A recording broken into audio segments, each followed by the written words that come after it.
Salut les amis, c'est Electron Libre. On se retrouve aujourd'hui, nouvelle vidéo, playlist Piscine Intex. Le retour de Toff. Toff qui est un abonné de la chaîne spécialement dans la playlist Intex, qui a installé sa piscine tubulaire l'année dernière en suivant quand même pas mal les indications que j'avais données dans les vidéos sur le sujet. Toff qui est aussi un abonné assez spécial parce que c'est lui qui a trouvé l'idée du recouvrement du polystyrène extrudé avec le gazon synthétique. Ce qui fait quand même un rendu super joli. Donc on lui doit ça parce que c'est vraiment une super idée et merci à toi de l'avoir fait partager parce que ça améliore vraiment l'esthétique du truc là. Donc Toff qui m'a fait parvenir les photos de son chantier et donc un retour au bout d'un an, qui a donc rempli le questionnaire que je lui ai envoyé. D'ailleurs, je te remercie à toi d'avoir pris le temps de faire ça, parce que c'est quand même assez important d'avoir un retour d'un abonné, et ça donne une forme de crédibilité, ça donne du poids aux vidéos que je fais et aux conseils que je diffuse, parce qu'on a une preuve que ça fonctionne aussi pour plein d'autres gens. Donc c'est pour ça, c'est vraiment super important. Donc je te remercie énormément d'avoir pris le temps d'envoyer les photos et de répondre au questionnaire et d'avoir partagé ta super idée sur le gazon synthétique. Donc Toff qui est géographiquement en Bourgogne, donc le Creusot. Donc la marque et dimension de sa piscine. Alors c'est une piscine Intex Ultra Fram 4,88 m par 1,22 m. Donc c'est une piscine ronde. Plus le filtre à sable. Donc je lui ai demandé où est-ce qu'il l'avait acheté, donc site internet ou magasin. Donc Toff, il a acheté sa piscine dans un magasin qui s'appelle Cache Piscine à Chalon-sur-Saône. Prix d'achat en promotion 489 euros au lieu de 699. Il utilise la pompe d'origine, puissance 6 mètres cubeurs, et il en est satisfait. Donc le type de sol de son terrain, là où il a installé la piscine, donc c'était de la terre avec de la pelouse, et c'était plat. Donc il a décaissé un carré de 6 mètres par 6 mètres par 6 mètres, il a enlevé à peu près 10 cm de terre et de pelouse, et il a fait un cadre. Donc il a fait un cadre avec des bordures en béton de 1 mètre de long sur 20 cm de haut sur 6 cm d'épaisseur. 3,60 € le prix pièce. Donc il a mis du sable sur à peu près 10 cm environ et il a tiré le niveau avec une règle de maçon, très important. Moi j'avais fait ça avec le dos d'une pelle à neige, ça faisait un résultat déjà pas trop mal. Mais c'est vrai qu'avec une règle de maçon c'est beaucoup mieux et ça fait un résultat vraiment impeccable.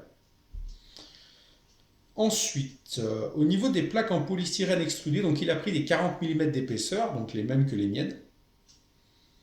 Euh, et la zone de son carré, là où il a posé les plaques, c'est un carré de 6 mètres. Et au bout d'un an, le sable n'a pas bougé. Donc il y a l'un des abonnés qui m'avait posé la question parce qu'il voulait acheter une piscine plus grande que la mienne et un peu plus haute. Et il me demandait si 40 mm d'épaisseur c'était assez solide pour supporter le poids de la piscine. Donc là, tu as la réponse. Toff, ça fait un an que c'est comme ça et c'est nickel, il n'y a pas eu de problème. Donc je vous envoie les photos sur la préparation du sol avec le cadre, le sable, les plaques en polystyrène extrudé qui sont bien rangées, scotchées et le recouvrement des plaques avec le gazon synthétique.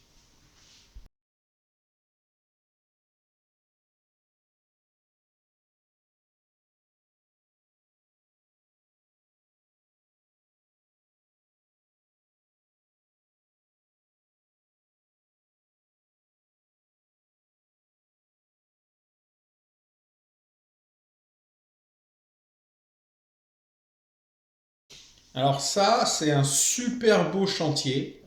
Ça, quand j'ai reçu les photos la toute première fois, j'ai été vraiment très très surpris parce que c'est vraiment super joli, il y a un très très beau rendu.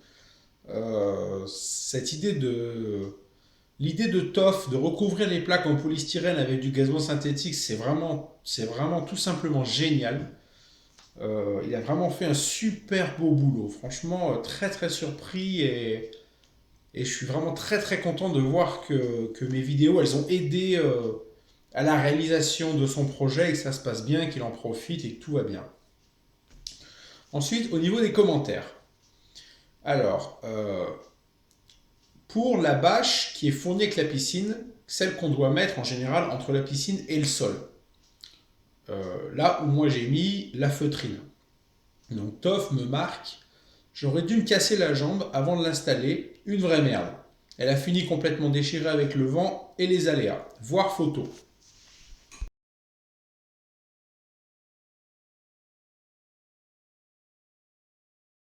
Donc effectivement, c'est pas terrible. Alors je te rassure, ma feutrine à moi, c'est pas mieux. Donc il y a beaucoup de personnes qui ont posé la question à savoir est-ce que je mets cette bâche oui ou non entre le polystyrène et la piscine. Eh bien la réponse, une fois de plus, encore, c'est toujours non. On ne met rien entre le polystyrène et la piscine.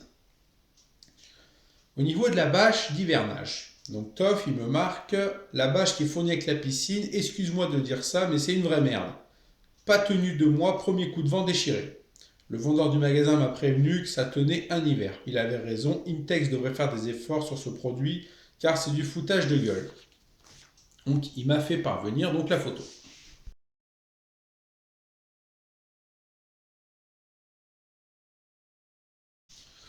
Donc effectivement, c'est catastrophique. Je te rassure, hein, moi c'est pareil, hein, je me plains de cette bâche d'hivernage depuis le début que je fais ces vidéos.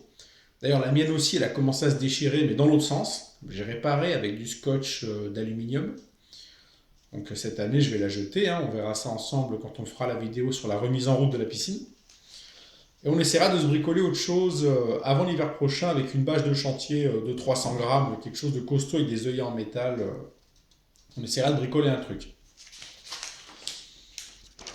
Ensuite, pour la mise en hivernage. Alors, il a pris toutes les précautions, produits antigel et flotteur pour la glace. Donc, il m'a fait parvenir la photo de son flotteur.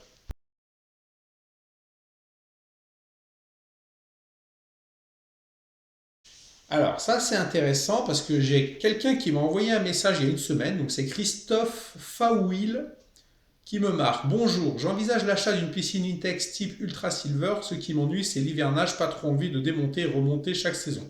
Pensez-vous que cela peut le faire sur l'Eure-et-Loire dans le 28? Merci. Alors là, c'est le Nord. Alors, montage-démontage, ça, c'est déconseillé sur la chaîne d'Electron Libre, parce que c'est comme ça qu'on abîme la piscine. Une fois qu'on a fait une bonne installation, comme il faut, de niveau, tout nickel, on monte la piscine, on ne la démonte plus, sinon ça risque de l'abîmer. Donc pour l'hivernage, Christophe Fawil, ben, je répondrai comme pour Toff. Regarde, Toff, il a mis le produit anti-gel, il a mis ses flotteurs anti-glace. Ça s'est bien passé, nickel. Donc je te conseille de faire pareil que lui, parce que ça a l'air de bien fonctionner. Ensuite, au niveau du recouvrement du polystyrène avec le gazon synthétique, avec le soleil, il se décolore un petit peu. Donc Toff, il m'a fait parvenir une photo. Bon, il n'y a rien de dramatique, hein, mais c'est vrai qu'il devient un peu plus clair.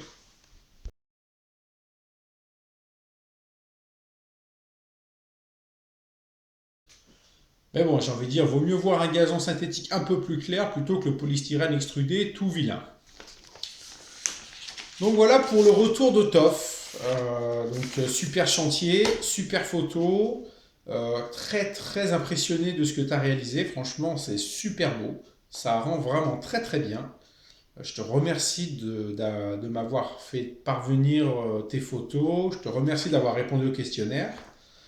Je te remercie pour avoir partagé le, ton idée sur le gazon synthétique pour recouvrir les plaques. Ça, c'était vraiment, vraiment génial, quoi. Donc, ben voilà pour le retour de Toff de sa piscine Intex. Bah, n'hésitez pas à réagir, à laisser un petit pouce en l'air, à vous abonner, à aller vous promener sur la chaîne, il y a peut-être un truc qui peut vous intéresser. On remercie Toff pour son retour et on se dit à une prochaine pour une autre vidéo. Allez, à plus, bye.